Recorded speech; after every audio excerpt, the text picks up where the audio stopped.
কিরে, তুই কি খাচ্ছিস? কেন দেখতেছস না পান্তা খাইতেছি?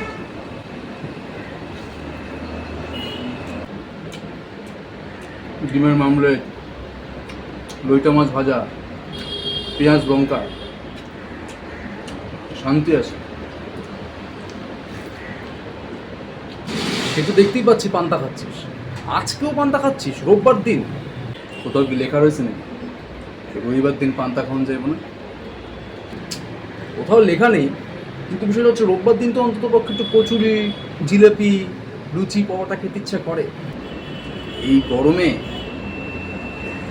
এই গরমে মাঝে মধ্যে পান্তা খাওয়া ভালো, বুঝলি? পেট ঠান্ডা থাকে। তুই সারা জীবন গরম গরমই করলি। গরমে তো মানুষ খাওয়া দাওয়া সব বন্ধ করে দিয়েছে। বিরিয়ানি খাওয়া যাবে না, কচুরি খাওয়া যাবে না, তাহলে খাবোটা কি? এবারে মাছ মাংস খাইতেছস না? বাট প্রতিদিনই তো মাছ খাস। মাছ মাংস তো খাচ্ছি ঠিক আছে, আমি তো একবারও অস্বীকার করিনি।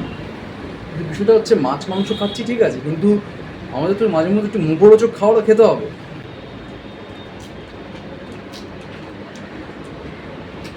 আমার মুখরোচক লাগবো না, আমার এই ভালো। আচ্ছা, মনের শান্তি বলে কি কিছু নেই? সবসময় মনের কথা শুনতে নেই, কখনো কখনো পেটের কথাও শুনতে হয়। আর আমি ওইটাই শুনি। পেটের কথা ভাইবা অনেক খাবার খাই না, বুঝিস নাই? ভাবি ভাল লাগবে। আমি খাবো না পান্তা ভাত। আমি কচুরি আনাতে দিয়েছি, ও আনছে কচুরি। যা কচুরি খা, কচুরি খায়া কচুরির মতো চেহারা বানা। যা, আমার চেহারা ঠিকই আছে, তুই নিজেরটা দেখ।